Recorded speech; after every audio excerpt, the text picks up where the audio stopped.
Imagine stepping into the turbulent years following the American Civil War, a period by uncertainty, upheaval, and the struggle to rebuild a nation torn apart.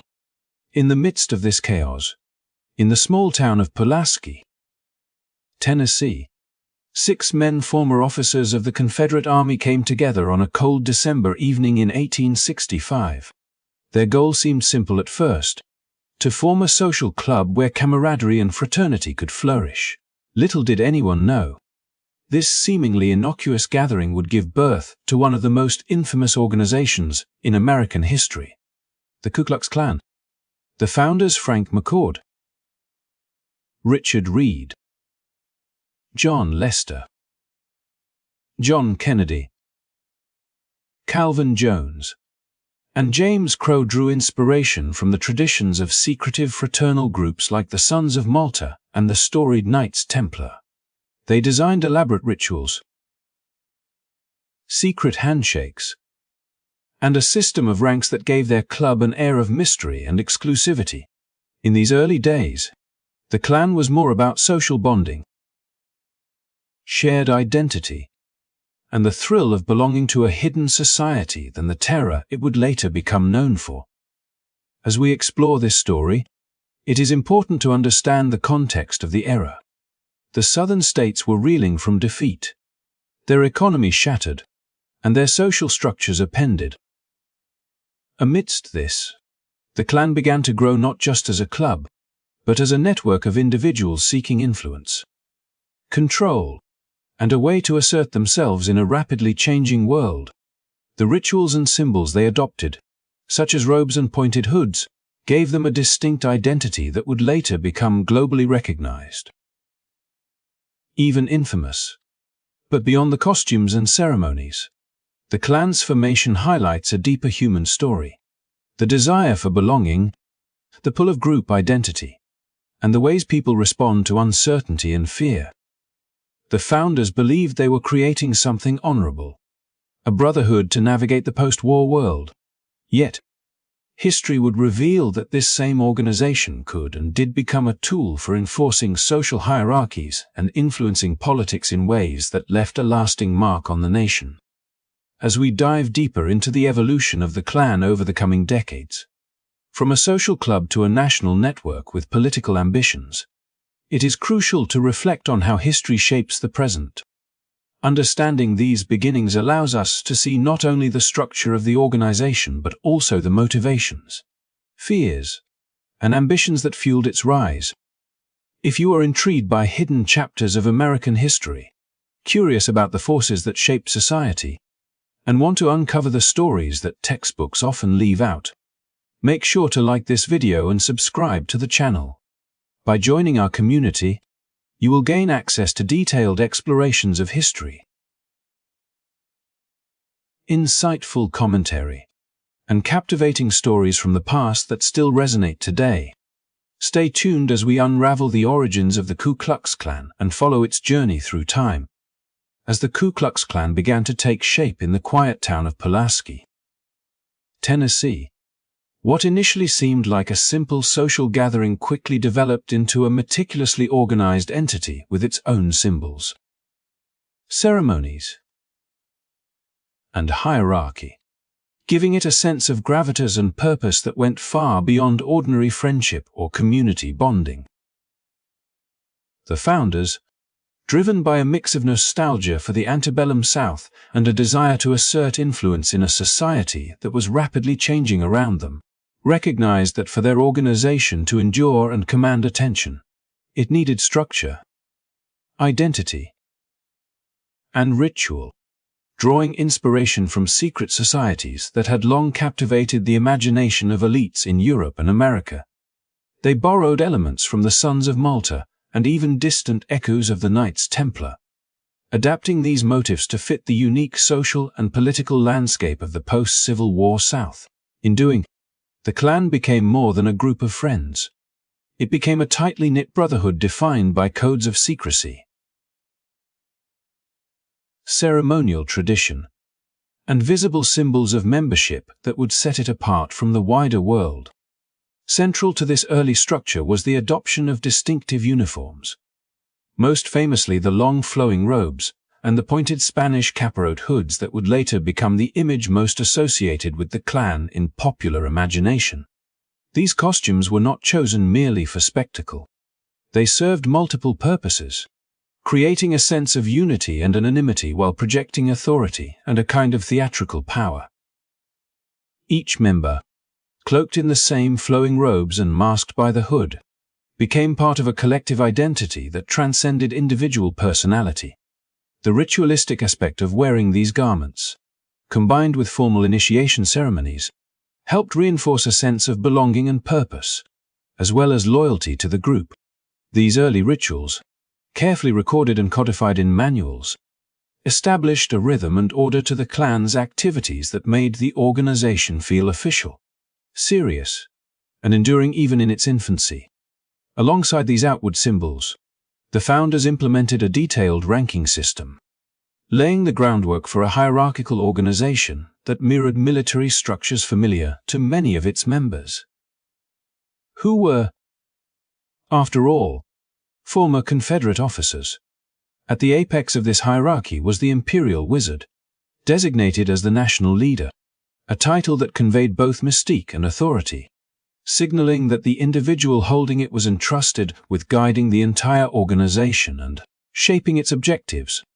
Beneath the Imperial Wizard were various other ranks, each with specific responsibilities and territories, creating a chain of command that allowed the Klan to function as a coordinated network despite the secrecy that enveloped its operations. Grand Dragons presided over individual states or realms. Grand Magi acted as deputies, and Grand Cyclops officers managed recruitment and oversight of local members, while Kleagles were tasked with vetting and initiating new recruits. At the base were the Klansmen themselves, who carried out the work of the organization and ensured that its presence was felt in local communities. This carefully tiered structure not only gave members a clear sense of purpose and progression, but also reinforced the aura of power and exclusivity that made belonging to the Klan both enticing and intimidating. The combination of robes, rituals, and hierarchy created a kind of theater, a visual and psychological language that communicated both unity and authority, while also shielding the individual identities of members from outsiders. It was a clever fusion of mystique and operational control, allowing the Klan to project influence even before it expanded into the larger social and political arenas of the South. Each meeting, ceremony, and initiation served as a reinforcement of group loyalty and the ideals the founders espoused, blending performance with purpose in a way that was both seductive and strategic. Members were not simply participating in a social club. They were enacting a narrative in which they were part of a powerful, almost otherworldly brotherhood with the capacity to shape the society around them. The psychological impact of these symbols cannot be overstated. By wearing robes and hoods, members became figures larger than life, capable of inspiring awe and fear simultaneously. The secrecy and ritual fostered a sense of sacred duty and cohesion, while the rank structure provided order and discipline, ensuring that every action, from local gatherings to broader organizational strategies, was coordinated and purposeful. For the men who joined in those early years, the Klan offered more than camaraderie. It offered identity, influence, and a framework within which they could assert themselves in a society that had been turned upside down by the war and Reconstruction. This early structure, meticulously designed and ceremonially reinforced, laid the foundation for the Klan's enduring presence in American history. It provided the tools for expansion, the methods for coordination, and the symbols that would carry forward into later iterations of the organization, all while establishing an air of legitimacy and importance that belied its controversial and often violent agenda. Understanding this foundation allows us to see how an organization, born from the desire for social connection and shared purpose, could evolve into a force with profound and lasting implications for communities, politics, and social structures across the South. It reminds us that behind the iconic images of robes and hoods was a carefully constructed system of influence, hierarchy, and ritual, designed to create unity, loyalty, and a sense of belonging that would sustain the organization for decades to come. As the Ku Klux Klan began to solidify its presence in the post-Civil War South, one figure emerged to guide its early direction, shaping its identity and ambitions in profound ways. Nathan Bedford Forrest, a former Confederate general renowned for his military acumen, assumed the role of the first Imperial Wizard, the national leader of the fledgling organization. Forrest was a man whose life had been intertwined with the conflict, the devastation, and the complex social hierarchies of the antebellum South, and he brought to the Klan both strategic vision and an understanding of power in a world undergoing rapid transformation. His leadership was not merely ceremonial. It was instrumental in setting the tone for the organization, giving shape to its methods, its goals, and the way it would interact with a society still reeling from war and reconstruction. Forrest's initial objective was deeply intertwined with the political realities of the time. The South had been defeated, and the Republican Party, which had led the Union through the war and advocated for the rights of freedmen, was expanding its influence across the region. Many white Southerners felt disempowered and anxious about the rapid social changes, particularly the newfound political and social freedoms afforded to formerly enslaved people. Within this context, Forrest and the Klan sought to assert control, to provide a sense of order and dominance for those who felt their way of life threatened. The organization, under his guidance, became a vehicle for asserting authority, influencing politics, and attempting to restore a social hierarchy that many in the South longed to see reinstated. Forrest understood that the Klan could not function effectively as a loose collection of social clubs. It required coordination, discipline, and secrecy to achieve its ambitions, which ranged from local influence to broader political objectives. He leveraged his military experience to establish a chain of command that ensured operations were organized, even if only loosely, and that members were loyal to the overarching mission. Meetings, ceremonies, and the visible symbols of the Klan robes, hoods, and rituals were carefully maintained to reinforce cohesion, inspire loyalty, and create a sense of mystique that amplified the organization's perceived power. Forrest recognized that the combination of spectacle, secrecy, and structure could transform the Klan from a local social group into a force capable of shaping communities and political landscapes alike. The political dimension of Forrest's leadership was unmistakable. The Klan, under his guidance, focused on countering the growing influence of the Republican Party, particularly among newly enfranchised black voters. This was a period of intense social and political flux, and the Klan's activities were designed to intimidate, disrupt, and assert control over emerging political dynamics. Forrest and his contemporaries saw themselves as guardians of a social order they believed was under threat, and they utilized the organization's growing network and its blend of secrecy, ritual, and hierarchy to pursue these goals. Each action, from local gatherings to broader campaigns of influence, reflected a strategic approach rooted in both political awareness and the desire to assert dominance in a rapidly changing society. Yet, even as the Klan expanded and gained notoriety, Forrest's leadership also reflected the tensions inherent in trying to balance secrecy, autonomy, and control. Local units often operated independently, and while the national structure provided guidelines and leadership, enforcement was limited.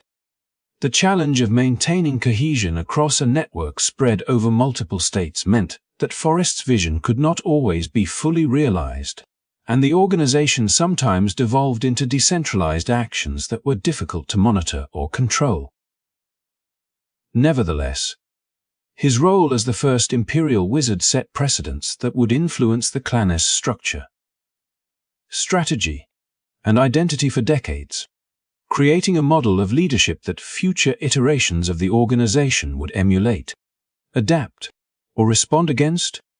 Forrest's tenure also illustrates the broader context of fear, ambition, and the complex interplay between politics and society in the Reconstruction-era South. His leadership cannot be viewed in isolation from the anxieties of a defeated region, the contested nature of political power, or the social upheavals that accompanied emancipation and federal intervention. By positioning himself at the head of the Klan, Forrest tapped into widespread sentiments of loss, resentment, and the desire for order, channeling them into an organization that combined ritual, hierarchy, and strategic action. This approach allowed the Klan to project authority,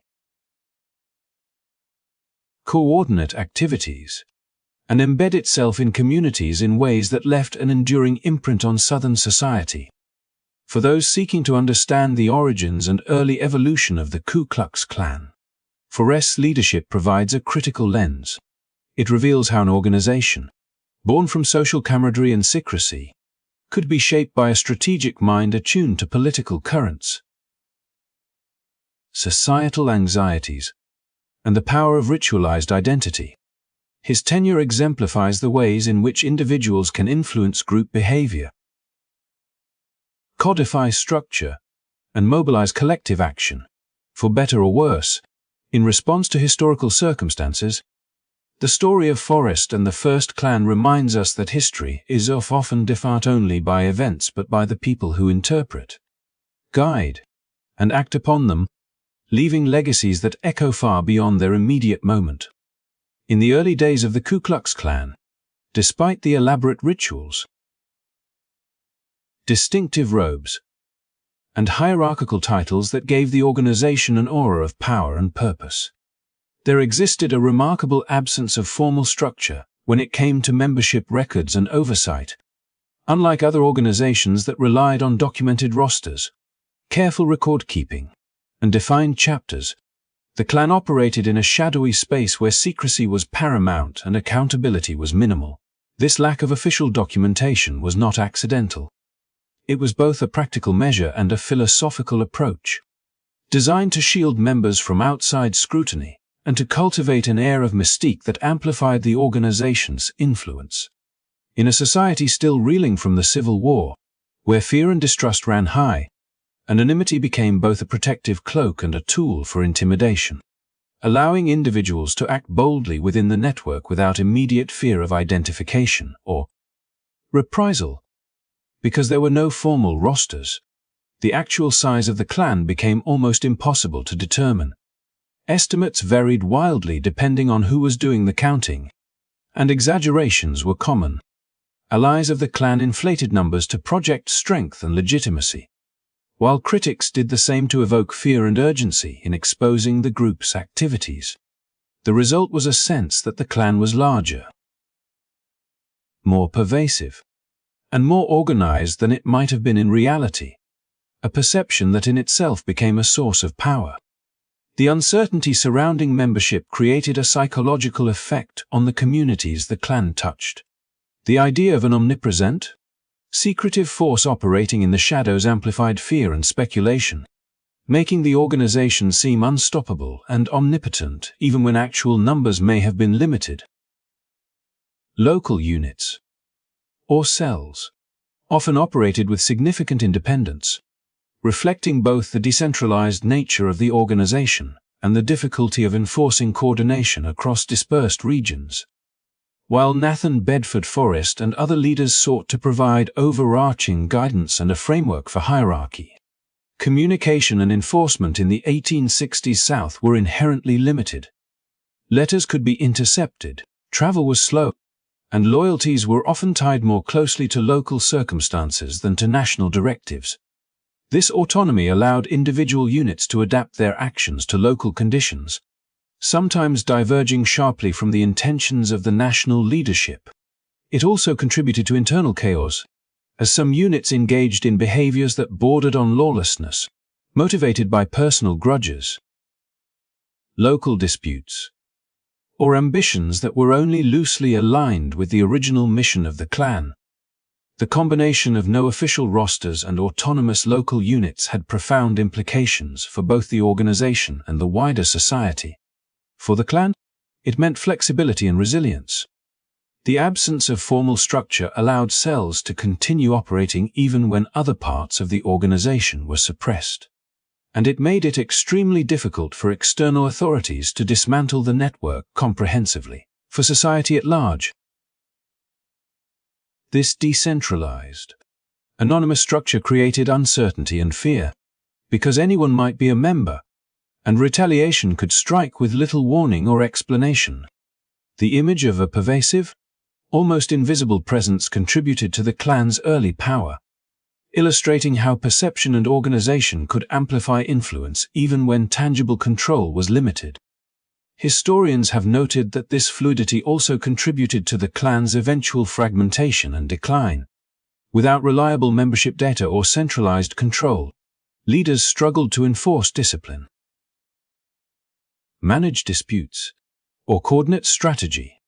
As the organization grew and attracted individuals from a variety of backgrounds, some with criminal tendencies, some with political ambitions, others motivated by personal vendettas, the lack of formal oversight became a liability. Local units occasionally acted in ways that undermined national objectives, and without clear channels for reporting, accountability, or enforcement, conflicts within the ranks festered. This decentralized model, while initially a source of strength, ultimately revealed the limits of the organization's cohesion when faced with legal pressure, public opposition, and internal disagreements. At the same time, the absence of formal membership records and reliance on secrecy amplified the mythos of the Klan. Stories of masked figures moving silently through towns, the uncertainty of who was involved, and the seeming invisibility of their operations contributed to a culture of fear and rumor. Communities speculated endlessly, imagining vast networks of members where perhaps only a handful existed, and this perception often proved more powerful than reality. The combination of visible symbols, hoods, robes, rituals, and invisible structures, hidden identities, autonomous cells created a duality that allowed the Klan to exert influence far beyond its measurable size, demonstrating how organizational psychology can be as important as actual manpower in establishing authority and control. Understanding this dynamic provides insight into the early Klan's operations and the social conditions that allowed it to gain traction. The interplay between secrecy, autonomy, and perceived omnipresence shaped both the internal culture of the organization and the response of the broader community. It highlights the ways in which fear and uncertainty can be manipulated as strategic tools, and it underscores the challenges faced by leaders attempting to balance coordination with the practical advantages of decentralized operations. In essence, the early Klan existed in a liminal space between formal organization and improvisational action, leveraging ambiguity and perception to achieve influence while simultaneously sowing the seeds of future disintegration. By examining the absence of official rosters and the independence of local units, we gain a deeper appreciation of the complexity of the Klan's early structure, the psychological mechanisms it employed, and the social environment that allowed such an organization to emerge, thrive, and eventually face the pressures that would lead to its decline. As the Ku Klux Klan matured in the years following its founding, the organization's activities evolved from secret rituals and social bonding into a force that sought to exert tangible influence over the rapidly changing social and political landscape of the South. The post-Civil War era, defined by the Reconstruction period, brought new opportunities and unprecedented challenges, particularly with the enfranchisement of formerly enslaved black citizens and the growing presence of Republican influence in Southern politics. The Klan, under the guidance of its early leadership and influenced by a mix of ideology, resentment, and the desire to reassert control, became a powerful and frightening instrument aimed at reshaping society to align with its founders' vision of hierarchy and dominance. What set the Klan apart from other social organizations was not only its secrecy and symbolic rituals, but also the manner in which it translated those rituals into direct action, often through fear, coercion, and violence. Members, cloaked in robes and hoods that rendered their identities anonymous, moved through communities in a calculated display of power. The visual impact of their appearance, shrouded figures emerging in the night, was designed to instill terror and to communicate that the Klan could operate anywhere, unseen yet omnipresent. This anonymity gave the organization both protection and leverage, allowing them to engage in actions that would have been impossible for identifiable individuals, while simultaneously amplifying the psychological weight of their presence in towns and counties across the South. Central to their early campaigns was the suppression of political opposition, particularly targeting the Republican Party, which was seen as the vehicle of change and the promoter of civil rights for newly freed black citizens. The Klan's operations were not random acts of violence, but part of a calculated strategy to maintain social hierarchies and prevent the empowerment of groups they considered a threat to their vision of Southern society. Republican politicians, black community leaders, and supporters of Reconstruction became the primary focus of intimidation campaigns. The Klan's tactics included public displays of threats, targeted beatings, and in some cases outright murders, intended to destabilize local governance, frighten communities, and undermine the political participation of those advocating for change. One striking feature of these campaigns was their effectiveness in creating political outcomes through fear rather than persuasion. In areas where the Klan was active, voter rolls were effectively suppressed, and local elections could be swayed by the implicit and explicit threat of violence. Communities that had seen an unprecedented shift in political power due to Reconstruction suddenly faced a chilling reversal as intimidation reshaped participation and influenced outcomes. The organization's ability to mobilize individuals in pursuit of these objectives demonstrated a convergence of social cohesion, secrecy, and strategic aggression, all orchestrated under a hierarchy that allowed local units considerable autonomy in how they applied pressure while remaining aligned with broader goals. The scope of these actions extended far beyond casual intimidation. Numerous accounts from the period describe violent campaigns in which men and women, often acting as enforcers under the banner of the Klan, targeted individuals based on their political affiliation, race, or advocacy for change. In many cases, entire communities felt the impact, as fear limited public participation and reshaped social interaction. Black voters were particularly vulnerable, as the Klan worked to undermine their agency through persistent threats and visible displays of power. The organization's approach was systematic, leveraging both the symbolism of their masked presence and the practical reality of their ability to act anonymously to enforce compliance and maintain control. Even as individual units operated with relative independence, the broader objective remained consistent: to restore a societal order aligned with the ideals of white supremacy and to curb the influence of those advocating equality and civil rights. This dual approach, combining decentralized action with coherent strategic intent, allowed the Klan to operate effectively in a landscape where direct confrontation with legal authorities was risky. Yet indirect manipulation through fear and violence could achieve similar ends. The organization's ability to instill terror while remaining partially intangible, both in perception and in reality, was a defining feature of its early campaigns. The Klan's actions during this period also illuminate the intersection of ideology and political ambition. Violence was not an end in itself, but a tool to enforce a particular vision of society, one in which power was concentrated among certain groups while others were marginalized, silenced, or coerced into compliance. The organization's members often viewed themselves as protectors of tradition and order, though the methods employed were extreme and oppressive, leaving a legacy of fear and disruption that reverberated through generations. By examining the strategies and impacts of these campaigns, we gain insight into how social and political movements can employ secrecy, ritual, and coordinated intimidation to influence communities and reshape the distribution of power in ways that endure long beyond their immediate actions. In understanding the Klan's early operations, it becomes clear that their influence was not simply a matter of numbers or spectacle, but of psychological and political strategy. The combination of visible symbols, hierarchical organization, and targeted aggression created a dynamic in which fear became a tool as potent as ballots or legislation, and where social cohesion within the Klan translated directly into political leverage. The story of these early campaigns reminds us that the structures, tactics, and strategies developed during formative periods of an organization can have far-reaching effects, shaping not only the immediate outcomes of elections and social interactions, but also the historical memory of communities and the long-term challenges of achieving equality and justice in the aftermath of conflict.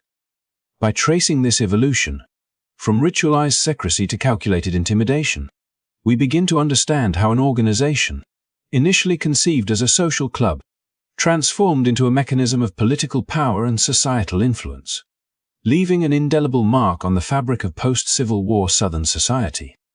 By the late 1860s, the growing reach and intensity of the Ku Klux Klan's operations had begun to attract serious attention from federal authorities, setting the stage for a concerted response that would ultimately challenge the organization's capacity to act with impunity.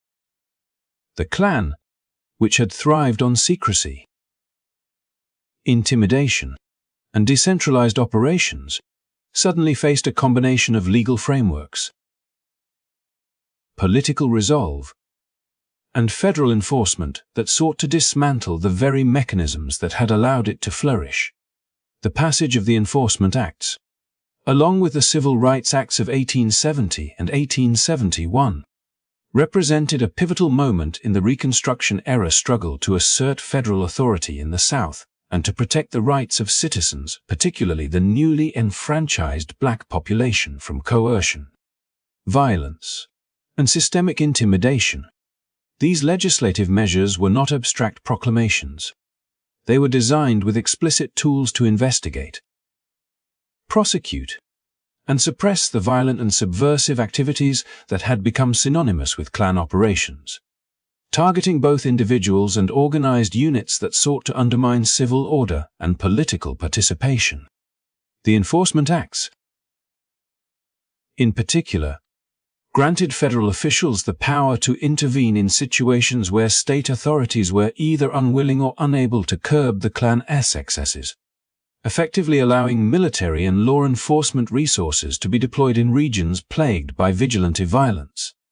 This marked a dramatic shift in the balance of power, as the federal government asserted the principle that no individual or group could operate above the law, no matter how deeply embedded within local communities.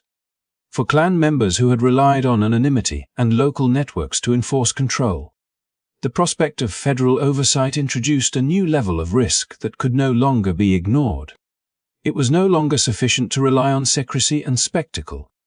Now the potential for arrest, prosecution, and public exposure posed a tangible threat to both individuals and the organization as a whole.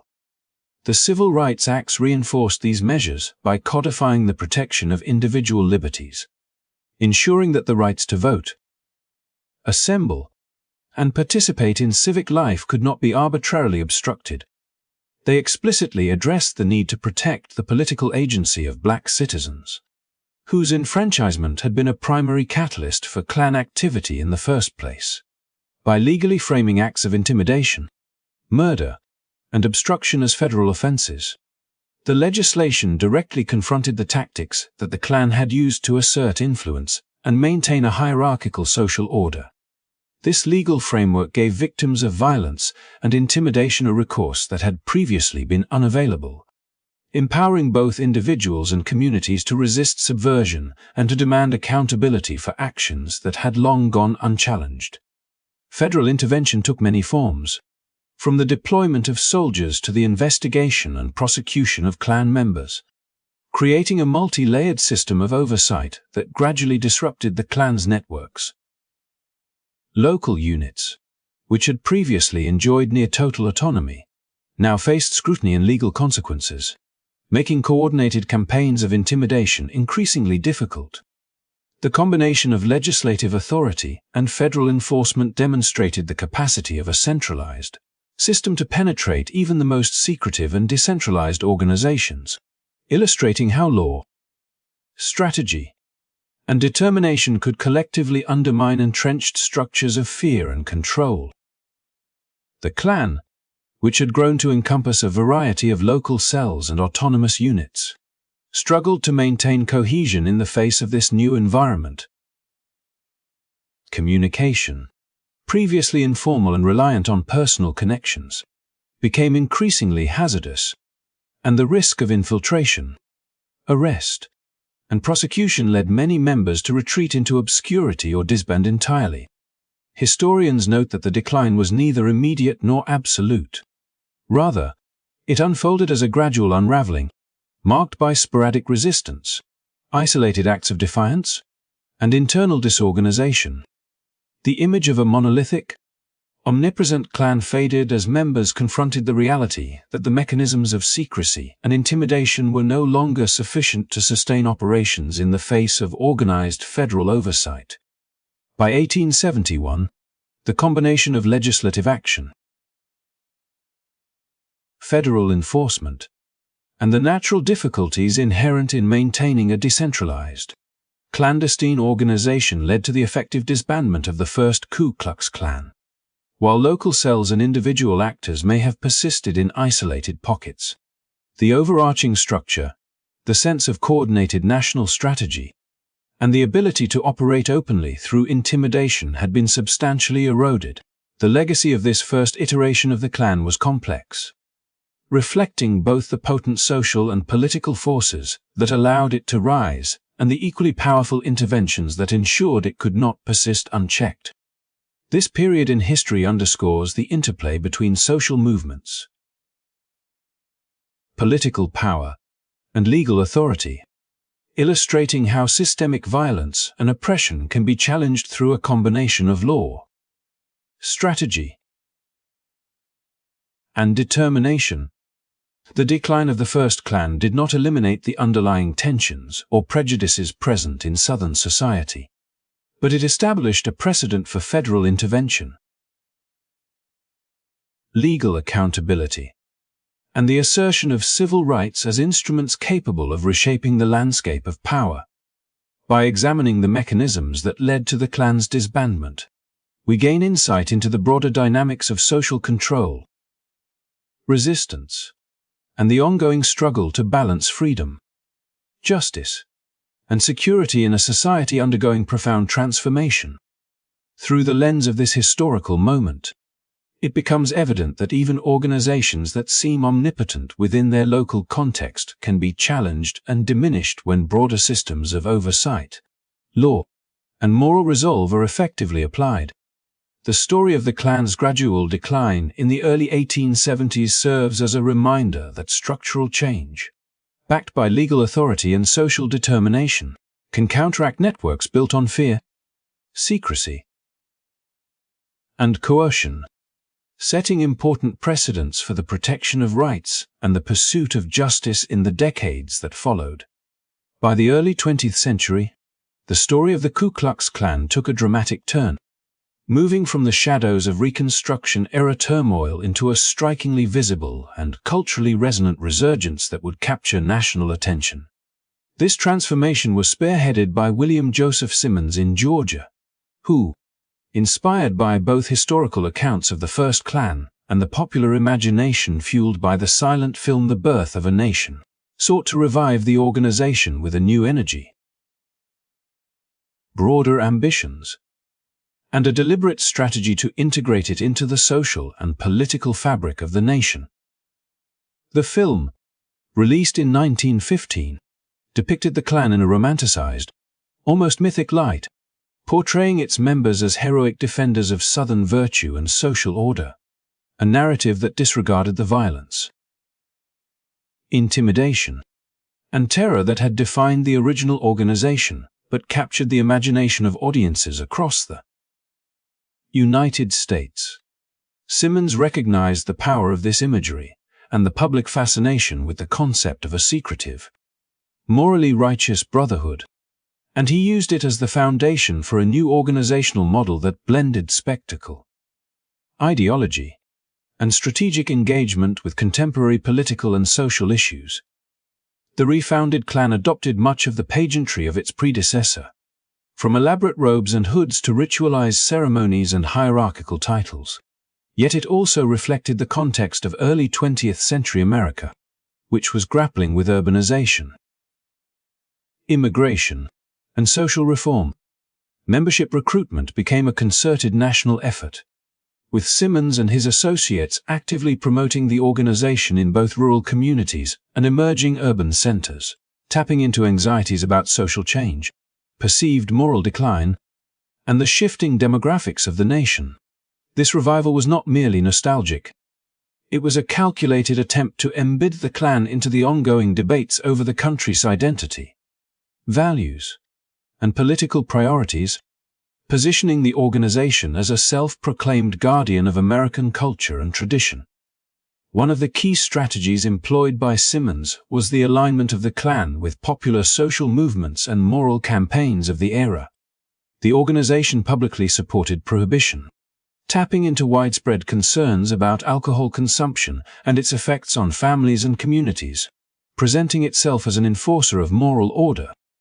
It also promoted compulsory public education for white children while opposing the education of black children, reflecting the continuation of exclusionary ideologies that had defined the Klan's earlier iterations. By linking itself to policies and issues that resonated with certain segments of the population, the Klan was able to transcend its image as a secretive social club and become a visible, influential actor in national debates. The political dimension of this resurgence was particularly significant. The new Klan understood that real influence required engagement with local, state, and federal government, and it pursued relationships with sympathetic politicians who could further its agenda and protect its interests. Members often sought office themselves or supported candidates aligned with Klan principles. Using membership, intimidation, and moral appeals as tools to shape policy and electoral outcomes. In doing, the organization leveraged both its visibility and its mystique, creating a network of influence that extended beyond the South into the Midwest and other regions, including Kansas and other parts of the growing industrial heartland. The combination of spectacle, ideology, and political engagement allowed the Klan to emerge not just as a regional curiosity, but as a national force with measurable impact on public discourse and policy. The cultural resonance of the birth of a nation cannot be understated in this context. The film provided a compelling narrative that framed the Klan as heroic and morally justified, and its popularity among audiences created fertile ground for Simmons' reorganization. In December 1915, Simmons and his followers staged a public parade in Atlanta, clad in robes and pointed hoods, recreating iconic scenes from the film and signaling the arrival of a reinvigorated Klan to the national stage. The event captured public imagination, drawing attention and generating a sense of legitimacy and grandeur. Despite the underlying history of violence and suppression that the organization represented, this careful blending of myth, spectacle, and activism allowed the Klan to rapidly expand its membership, drawing tens of thousands into its ranks within months. Fueled by both social enthusiasm and the appeal of being part of a national movement that promised moral and cultural authority, Simmons' vision of the Klan extended beyond symbolism, aiming to exert influence in the spheres of legislation, public education, and moral enforcement. The organization positioned itself as a defender of traditional values and social hierarchy, opposing perceived threats from immigrants, Catholics, and other groups that did not fit into its narrow conception of American identity. By aligning its agenda with popular social concerns and asserting a presence in political and civic life, The Klan established itself as a network capable of shaping public perception, swaying elections, and reinforcing social norms in ways that were both overt and subtle. The combination of theatrical public presence, ideological messaging, and strategic political involvement created a model that allowed the organization to embed itself deeply in communities across the nation. By examining the refoundation of the Klan under William Joseph Simmons, inspired by The Birth of a Nation, we can understand how cultural artifacts, historical memory, and social anxieties were leveraged to revive an organization with a potent mix of myth and activism, transforming it into a nationwide network with influence in politics, education, and moral campaigns. The resurgence demonstrated the power of media, imagery, and organized social action to amplify ideologies, create cohesion among members, and assert influence over a broader public, setting the stage for the Klan's expanded impact throughout the early decades of the 20th century. This period highlights the interplay between culture, perception, and political strategy, revealing how organizations can reinvent themselves by skillfully linking historical narratives with contemporary concerns to achieve both visibility and authority on a national scale. By the mid-1920s, the Ku Klux Klan had grown from a regional curiosity in Georgia to a sprawling national organization whose influence extended into nearly every corner of American society, leaving a profound imprint on politics, culture, and community life.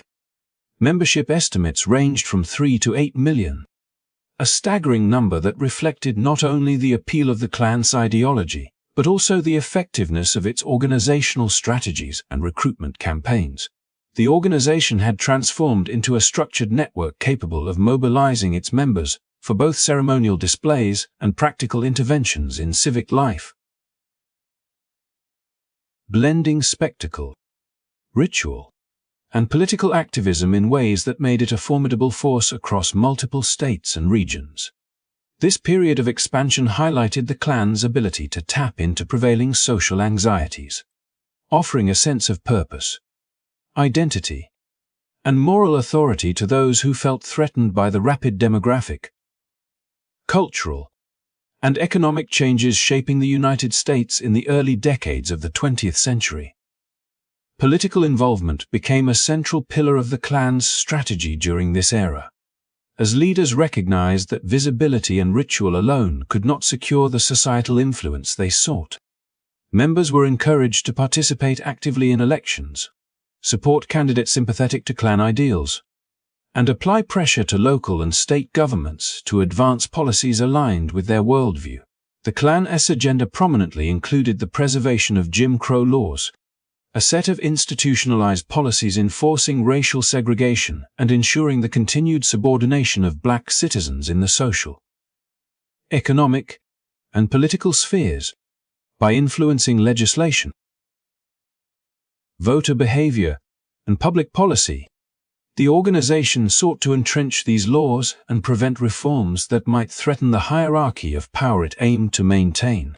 The mechanisms of this influence were multifaceted,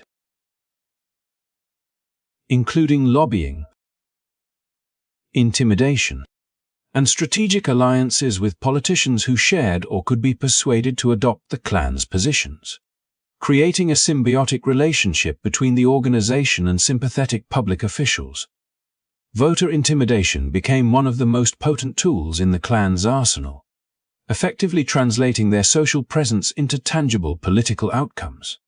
In numerous communities, members leveraged their numbers and anonymity to coerce participation along lines favorable to the organization's objectives, employing both overt displays of power, such as parades and rallies, and covert tactics, including threats and targeted harassment. The very existence of Klan-affiliated individuals in positions of local influence, from law enforcement to civic organizations, amplified the perception of omnipresence and power, fostering an environment in which dissent or opposition could carry severe social and economic consequences. This combination of visibility and latent threat allowed the Klan to exert disproportionate influence, shaping electoral outcomes and reinforcing social hierarchies without the need for direct confrontation in every instance. The organization's growth was further facilitated by its careful cultivation of identity and belonging, which attracted individuals from diverse social backgrounds who were drawn to the sense of fraternity, purpose, and moral mission the Klan professed. For many members, participation provided not only social status and camaraderie, but also a means of asserting control over communities in flux, a way to navigate rapid societal change by aligning with a movement that promised stability, authority, and the preservation of familiar values. The robes, hoods, and ritual ceremonies that had originated in the earlier Klan were now infused with national symbolism and dramatic flair, creating a visual and emotional cohesion that reinforced loyalty, inspired participation, and communicated the organization's reach and seriousness to outsiders. Economic and social factors also played a role in the Klan's mid-1920s expansion. Urbanization, migration, and the rise of new industries introduced tensions related to labor, immigration, and cultural identity. The Klan leveraged these anxieties, positioning itself as a protector of traditional norms and moral standards, offering solutions and leadership to those unsettled by rapid societal changes. By framing its mission in terms of defending family, faith, and nation, the organization tapped into powerful emotional currents, blending ideology with practical social activism in ways that made membership both appealing and socially meaningful to many Americans. The Klan's influence during this period illustrates how social movements can expand their impact by intertwining ritual, symbolism, and political strategy, creating an ecosystem in which members are both participants and enforcers of the organization's objectives. The simultaneous focus on cultural messaging and political action allowed the Klan to operate on multiple levels, inspiring loyalty and identity among adherents, shaping public perception through visibility and spectacle, and manipulating political structures through intimidation, alliances, and coordinated activity. This multifaceted approach enabled the Klan to reinforce existing power dynamics and suppress potential challenges to their vision of social order, embedding their influence deeply into communities and public institutions. Yet the growth of the Klan also sowed the seeds of internal tension and vulnerability. Managing millions of members spread across diverse regions with varying local conditions created challenges in communication, coordination, and maintaining ideological coherence. Conflicting priorities, personal ambitions, and regional differences would later contribute to infighting and fragmentation, highlighting the difficulties inherent in sustaining a mass organization whose influence was as much symbolic as it was practical. Despite these internal pressures, the mid-1920s represented the zenith of the Klan's reach, when the combination of sheer numbers, ritualized cohesion, and political involvement made it a defining presence in American public life. Examining the Klan during this period provides insight into the mechanisms by which social and political organizations can amplify influence through a combination of spectacle, ideology, and practical intervention, while also highlighting the vulnerabilities that emerge when expansion outpaces internal cohesion and ethical accountability. The organization's use of intimidation, alignment with prevailing political agendas, and exploitation of societal anxieties demonstrates how power can be exerted beyond conventional legal or formal channels, creating effects that resonate across communities and generations. By understanding the strategies and reach of the Klan at its mid-1920s peak, we can better grasp the complex interplay between ideology, social dynamics, and political power in shaping the trajectory of both organizations and the societies in which they operate. By the late 1920s, the Ku Klux Klan which had once seemed invincible in its ability to mobilize millions of members and assert influence over politics and social life, began to encounter a series of pressures that would dramatically alter its trajectory, initiating a slow but inevitable decline that would culminate in near obscurity by the 1940s. At the heart of this decline were internal conflicts that emerged from the rapid expansion and decentralization of the organization, as regional leaders and factions often pursued divergent agendas, clashed over resources, and struggled to maintain cohesion in the face of an ever-growing and increasingly unwieldy membership base. The very factors that had propelled the Klan's mid-1920s growth: mass recruitment, nationwide networks, and local autonomy now became sources of friction.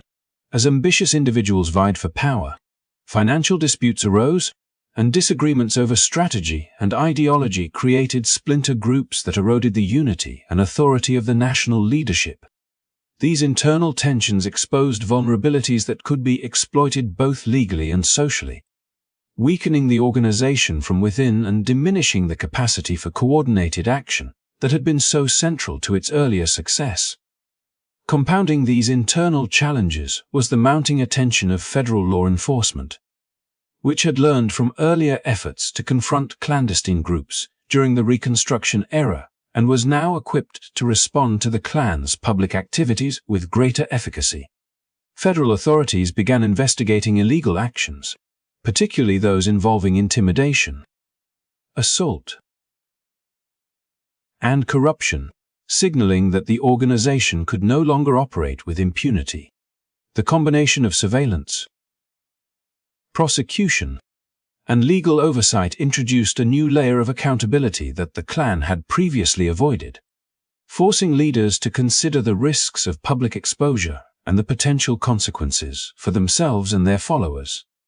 Law enforcement efforts were particularly effective because they targeted both the criminal actions of individual members and the structural weaknesses of the organization, exploiting the decentralized nature of the Klan to prevent coordinated defenses or evasions. Public opposition also played a critical role in the Klan's decline, as awareness of the organization's tactics, hypocrisy, and criminality grew among the general population. Journalists, civic leaders, and reform-minded organizations highlighted instances of corruption, violence, and exploitation, eroding the image of moral righteousness that had been carefully cultivated through rituals, propaganda, and public parades. Communities that had once tolerated or even celebrated Klan activity began to push back, whether through political means, social pressure, or advocacy for legal enforcement, creating an environment in which participation carried increasing reputational and practical risks. The growing visibility of the Klan's successes, coupled with media exposure and public scrutiny, diminished recruitment appeal and encouraged disillusionment among members who had joined for reasons of identity, morality, or social belonging, revealing that even organizations with immense social power are vulnerable when public perception shifts against them. Financial difficulties further undermined the Klan's operations during this period, as the costs associated with membership drives, ceremonial events, and political lobbying exceeded the inflow of contributions and dues. Factional disputes over fundraising and allocation of resources exacerbated internal rivalries, eroding trust and accountability within the leadership and prompting some local chapters to disband or operate independently in ways that diluted the national organization's effectiveness. The combination of internal strife, external scrutiny, and dwindling resources created a feedback loop in which operational capacity, credibility, and member morale declined simultaneously, accelerating the downward trajectory of the Klan as a cohesive force. By 1930, the consequences of these compounding pressures were evident, as membership had plummeted to around 30,000, a stark contrast to the millions who had once participated at the movement's peak. The organization's influence in politics, culture, and civic life was sharply curtailed, with local leaders losing the ability to enforce policies or sway elections as they once had, and the spectacle of parades and public displays diminished in both frequency and impact. The Klan's moral and ideological authority, long maintained through ritual, symbolism, and collective identity, suffered under scrutiny and internal discord, making it increasingly irrelevant in the eyes of a public that had grown more aware of its methods and motivations. Throughout the 1930s, the organization continued to exist in fragmented forms, with isolated chapters and splinter groups persisting in pockets across the United States. These remnants retained some of the cultural and symbolic trappings of the earlier Klan, but lacked the centralized leadership, broad membership base, and political clout that had characterized the organization during its periods of expansion. By the 1940s, these remaining elements had largely faded into obscurity, their activities sporadic and largely ineffective, marking the end of the first major resurgence of the Ku Klux Klan. The decline of the Klan during this period underscores the vulnerabilities inherent in mass organizations that rely on secrecy, intimidation, and rapid expansion without robust internal cohesion or ethical foundations. Internal divisions, coupled with external legal and social pressures, can quickly undermine the credibility, authority, and operational capacity of even the most expansive and ideologically driven movements. The Klan's trajectory illustrates the complex interplay between growth, governance, public perception, and enforcement, highlighting how societal resistance, legal mechanisms, and internal accountability can collectively destabilize structures that might otherwise appear formidable.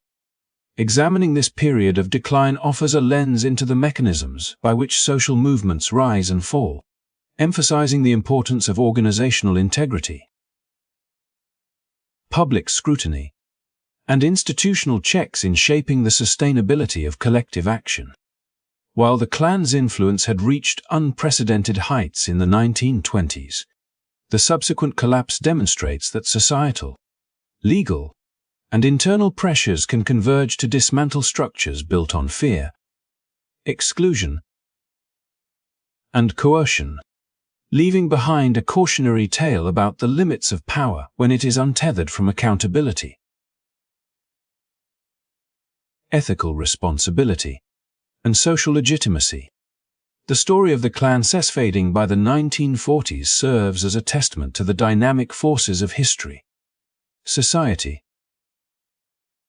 and governance, showing how even powerful organizations are subject to the enduring constraints of law, culture, and collective conscience. By the early 1950s, the Ku Klux Klan had shifted from its previous national-scale organizational structure to a more fragmented and localized presence, a transformation that reflected both its decline after the 1920s peak and the changing social and political landscape of the United States.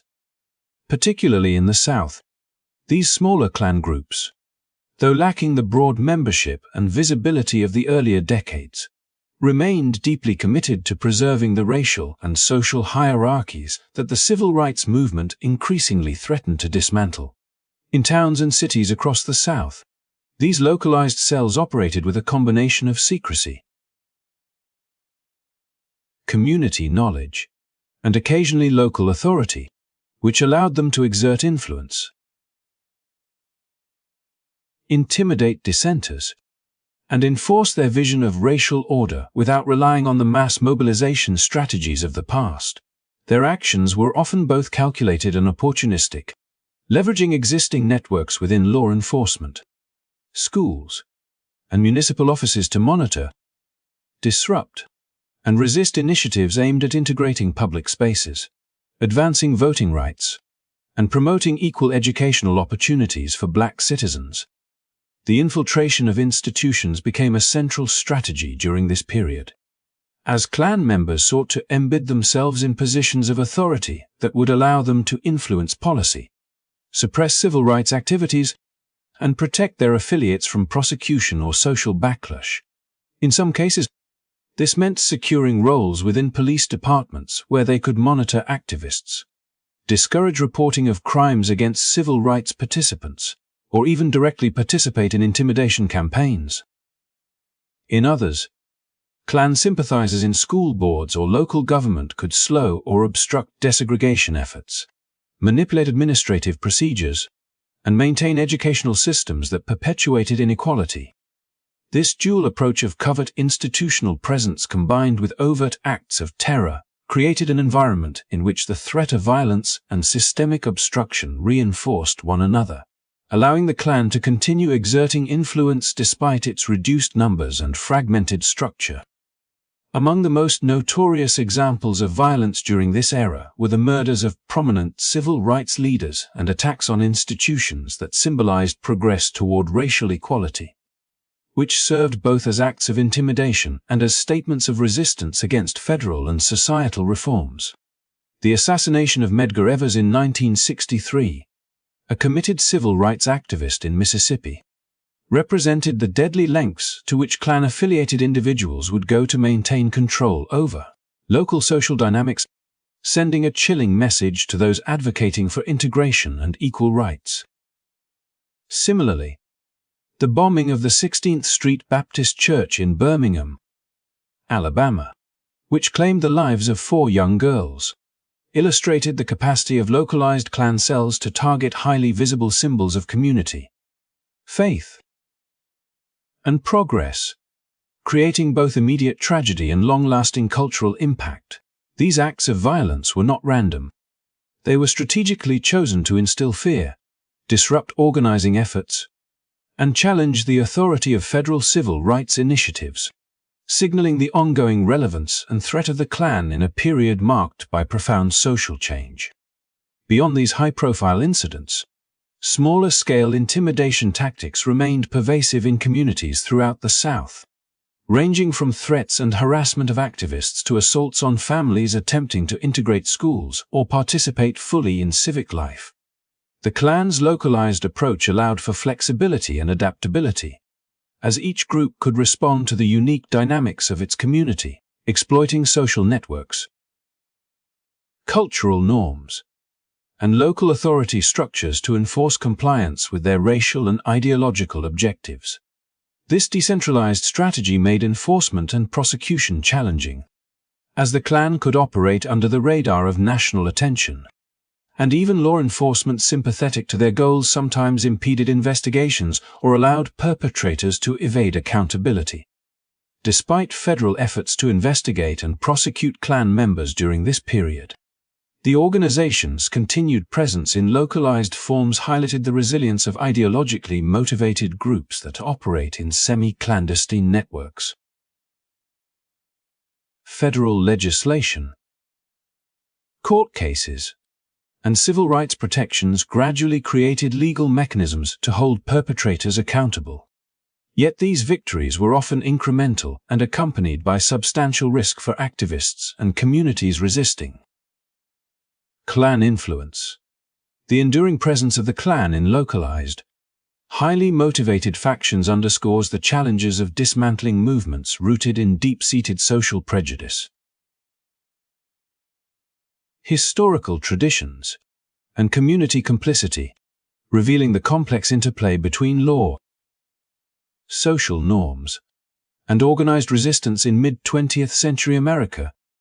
This era also illustrates the symbolic power that localized acts of violence had beyond their immediate victims, shaping national awareness of the struggles facing the civil rights movement and galvanizing public opinion in support of federal intervention and legislative reforms.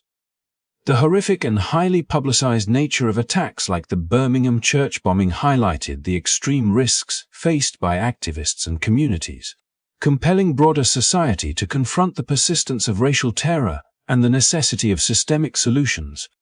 In this way, the actions of these small Klan groups, though destructive and tragic, inadvertently contributed to a greater national reckoning with civil rights, demonstrating the paradoxical relationship between oppression and social change.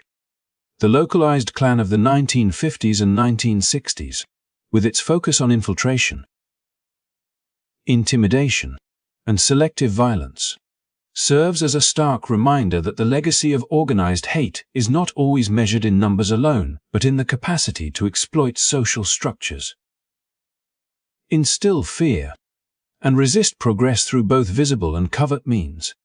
Studying this period offers insight into the ways in which small, committed groups can impact larger societal movements, and underscores the importance of vigilance, legal protections, and civic engagement in countering ideologically driven threats.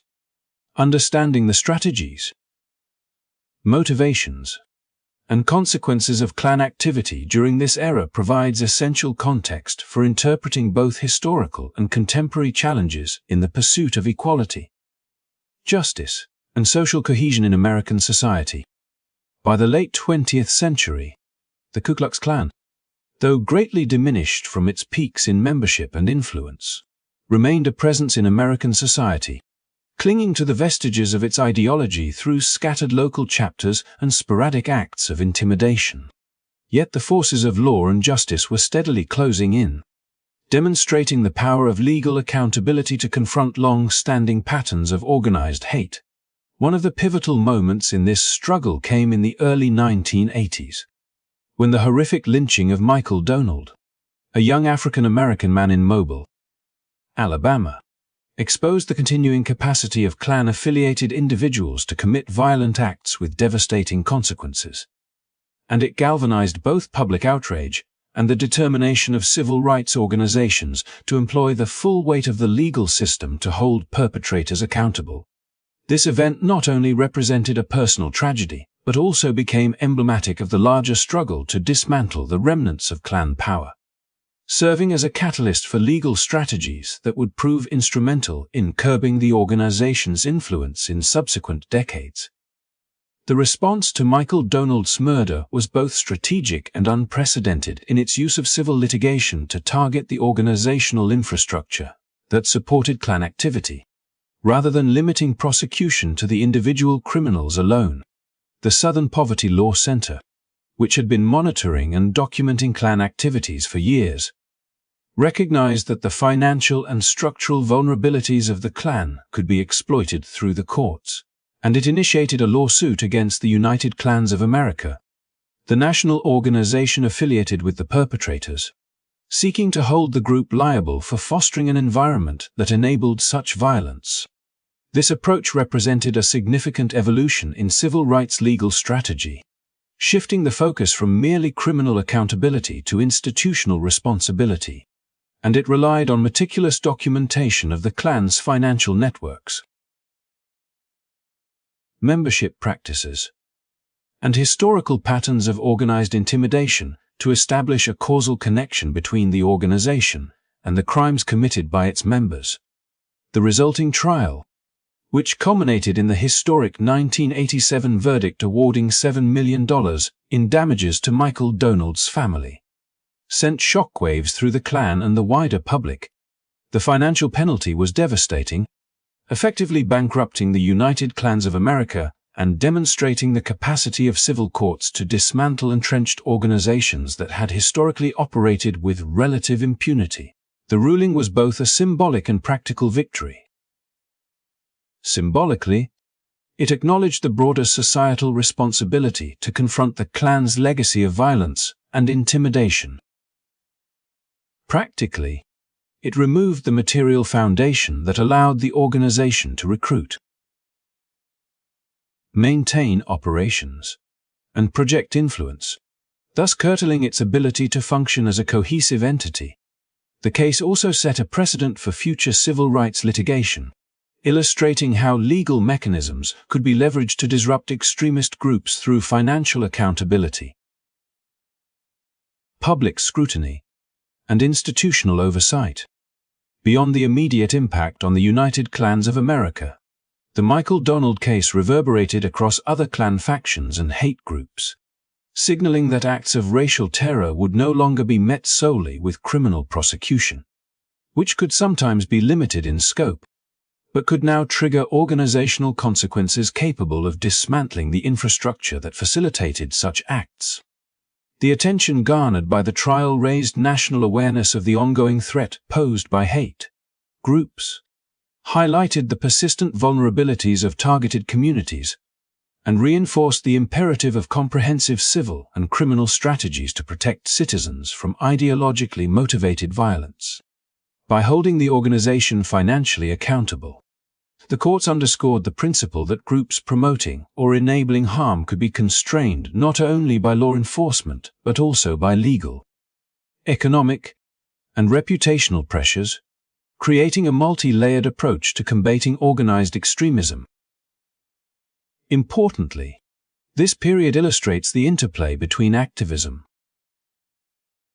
legal innovation, and societal change in addressing systemic threats, showing how determined civil rights organizations could leverage both public opinion and judicial systems to achieve results that law enforcement alone might struggle to attain. The Michael Donald case exemplifies the efficacy of targeted litigation combined with meticulous research and advocacy, demonstrating that even organizations steeped in secrecy. Historical entrenchment and local influence can be rendered vulnerable when legal mechanisms are applied strategically.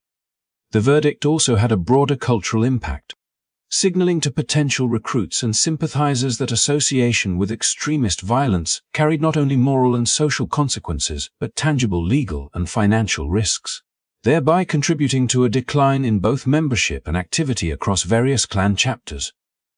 While the Klan did not disappear entirely after this landmark case, the historic verdict marked a turning point, effectively neutralizing one of the most prominent organizational branches and contributing to the wider decline of Klan power nationwide. The combination of civil litigation, ongoing monitoring by advocacy groups, and federal oversight established a framework that would continue to restrict the Klan's ability to operate with the kind of impunity it had historically enjoyed, reinforcing the broader societal and legal norms that reject organized racial terror. This moment in history demonstrates the power of strategic legal intervention in addressing persistent social injustices, highlighting that the enforcement of accountability, financial, institutional, and symbolic can achieve transformative results even against groups with deep-rooted legacies of violence. Examining this period underscores the importance of legal creativity and persistence in the fight against hate organizations, illustrating that sustained attention, careful documentation, and the strategic use of courts can dismantle not only individual actors, but also the structural systems that support extremist behavior. The case of Michael Donald stands as a testament to the enduring impact of civil rights advocacy and the capacity of the legal system to confront historical patterns of oppression, revealing how focused intervention can deliver justice, reshape organizational power, and advance societal norms toward equality and accountability. By addressing both the immediate crime and the enabling framework, this landmark verdict exemplifies the intersection of law, morality, and civic responsibility in curbing the influence of ideologically motivated violence, leaving a lasting legacy in the ongoing struggle against racial terror in the United States. As we arrive at the conclusion of this exploration into the complex and often painful history of the Ku Klux Klan, it is essential to reflect not only on the staggering acts of violence and intimidation that marked its existence, but also on the broader lessons this history imparts about the fragility of justice, the dangers of unchecked prejudice, and the resilience of communities committed to equality. Today, the Klan is officially classified as both a hate group and a domestic terrorist organization, with estimates placing its membership somewhere between 3,000 and 6,000 individuals nationwide. While these numbers are a far cry from the millions who once pledged allegiance during the Klan's peaks in the 1920s, the symbolic and historical weight of the organization remains deeply embedded in American society. Understanding this history requires acknowledging the ways in which the Klan leveraged fear, manipulated political structures, and infiltrated social institutions to enforce a rigid and exclusionary vision of society, often at the expense of the most vulnerable populations. The Klan's story is a stark reminder of how systemic racism can be institutionalized and normalized, as the organization's influence was not limited to clandestine acts of terror but extended into politics, education, law enforcement, and everyday social interactions. From its post-Civil War origins aimed at resisting Reconstruction and undermining black political participation, through its national resurgence in the 1920s supporting Jim Crow laws, and into its fragmented opposition to the civil rights movement of the mid-20th century, the Klan consistently sought to assert control through both overt violence and covert manipulation. The consequences of this systemic influence are reflected not only in historical records of murders, beatings, and voter intimidation but also in the long-lasting societal trauma, economic disparities, and social divisions that persisted even after legal measures, federal intervention, and civil lawsuits weakened the organization. Studying the Klan's history also highlights the critical role of civic engagement, activism, and legal accountability in countering organized hate. The landmark federal prosecutions, civil lawsuits, and persistent work of organizations such as the Southern Poverty Law Center and the Anti-Defamation League illustrate that the forces of justice can, with dedication and strategic effort, dismantle institutional power structures built on intimidation and fear. The 1987 $7 million verdict in the Michael Donald case, for example, demonstrated that organized hate can be effectively confronted not only through criminal prosecution but also through civil litigation targeting the structural and financial mechanisms that support extremist organizations. These victories remind us that persistent advocacy, careful documentation, and the use of legal channels are powerful tools in challenging injustice and protecting the rights of vulnerable communities. Moreover, reflecting on the Klan's enduring presence, even in small, localized forms today, serves as a call to vigilance.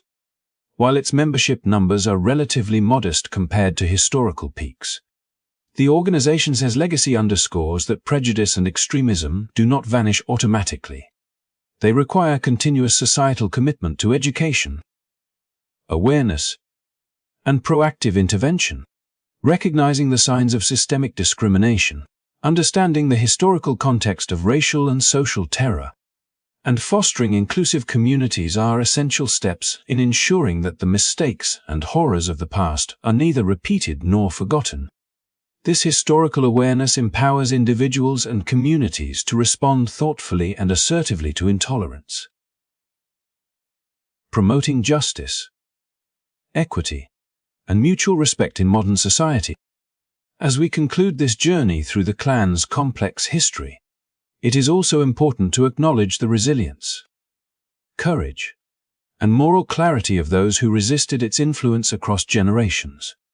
From courageous civil rights activists who risked and often sacrificed their lives to advocate for equality, to the legal teams and community organizers who fought in courts and neighborhoods to hold perpetrators accountable.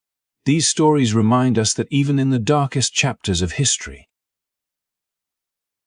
human determination, solidarity, and ethical action can prevail. By examining the strategies, rise, decline, and continued vigilance against the Klan, we gain a richer understanding of the dynamics of hate, power, and resistance in American history, equipping us with lessons that remain deeply relevant today. Thank you for joining this exploration of one of the most significant and troubling chapters in American history. Your engagement and attention contribute to the collective understanding of how systemic injustice operates and why it is essential to remain informed and active in promoting equity and justice. If you found this video insightful, please take a moment to like, share, and subscribe to our channel so we can continue to bring you thoughtful, carefully researched content about history, society, and the forces that shape our world. By supporting this channel, You help ensure that these stories are not forgotten, and that lessons from the past continue to inform our present and future.